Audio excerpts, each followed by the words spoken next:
sua palavra tornou-se esporádica durante os 3 séculos de governo dos juízes. No período de Eli, não havia profetas que entregassem a mensagem do Senhor de Israel. Por quê? Veja a atitude dos filhos de Eli. Eles se recusaram a ouvir a Deus e permitiram que a cobiça impedisse sua comunicação com Ele. Ouvir e obedecer é a parte vital da comunhão com Deus. Samuel exerceu um tríplice ministério: juiz, sacerdote e profeta. Todavia, antes de tornar-se ministro de Deus, teve uma tocante experiência que confirmou a sua chamada e o propósito de sua mãe ao consagrá-lo a Deus. Entretanto, o menino Samuel servia ao Senhor perante Eli, e a palavra do Senhor era muito rara naqueles dias. As visões não eram frequentes. Sucedeu naquele tempo que, estando Eli deitado no seu lugar, ora, os seus olhos começavam já a escurecer, de modo que não podia ver. E ainda não se havendo apagado a lâmpada de Deus, e estando Samuel também deitado no templo do Senhor, onde estava a arca de Deus, o Senhor chamou: Samuel, Samuel. Ele respondeu: Eis-me aqui. E correndo a Eli, disse-lhe: Eis-me aqui. Por que tu me chamaste? Mas ele disse: Eu não te chamei. Torna a deitar-te. E ele foi e se deitou. Tornou o Senhor a chamar Samuel, e Samuel se levantou. E foi a Eli e disse: Eis-me aqui. Por que tu me chamaste? Mas ele disse: Eu não te chamei, filho meu. Torna a deitar-te. Ora, Samuel ainda não conhecia o Senhor, e a palavra do Senhor ainda não lhe tinha sido revelada.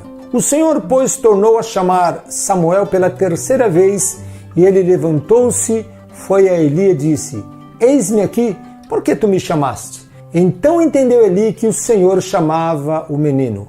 Pelo que Eli disse a Samuel: Vai deitar-te, e há de ser que, se te chamar, dirás: Fala, Senhor, porque o teu servo ouve. Foi, pois, Samuel e deitou-se no seu lugar. Depois veio o Senhor, parou e chamou como das outras vezes: Samuel, Samuel. Ao que respondeu Samuel: Fala, porque o teu servo ouve. 1 Samuel 3, versos 1 ao 10. Nem todos compreendem realmente a chamada.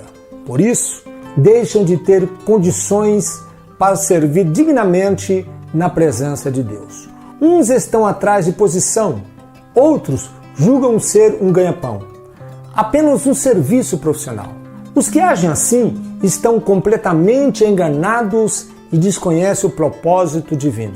O ministério não é propriedade humana, mas é dado por Deus, visando o aperfeiçoamento dos santos. E ele deu uns como apóstolos, e outros como profetas, e outros como evangelistas, e outros como pastores e mestres.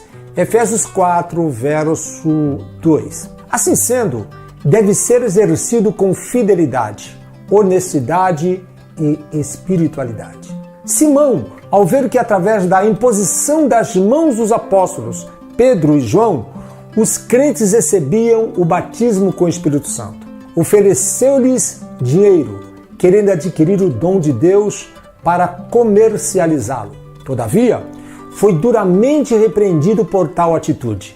Quando Simão viu que pela imposição das mãos dos apóstolos se dava o Espírito Santo, ofereceu-lhes dinheiro, dizendo: Dai-me também a mim esse poder, para que aquele sobre quem eu impuser as mãos receba o Espírito Santo. Mas disse-lhe Pedro: Vá, tua prata contigo à perdição, pois cuidaste adquirir com dinheiro o dom de Deus. Tu não tens parte nem sorte nesse ministério, porque o teu coração não é reto diante de Deus. Arrepende-te, pois, dessa tua maldade, e roga ao Senhor para que porventura te seja perdoado o pensamento do teu coração. Atos 8, versos 14 ao 22. Samuel era ainda criança, provavelmente na faixa de 10 para 12 anos, mas já estava servindo a Deus nos serviços do templo. Há na Bíblia outros casos de crianças, adolescentes e jovens dedicando-se fielmente ao Senhor em suas atividades. Davi, Josias, Daniel, Timóteo. O sacerdote ali precisava de alguém que o ajudasse. Deus então preparou Samuel, que tornou-se numa espécie de secretário, responsável pelas coisas do templo. Na época de Samuel, ocorria uma escassez da palavra de Deus e não havia visão manifesta, o que vem demonstrar a fase de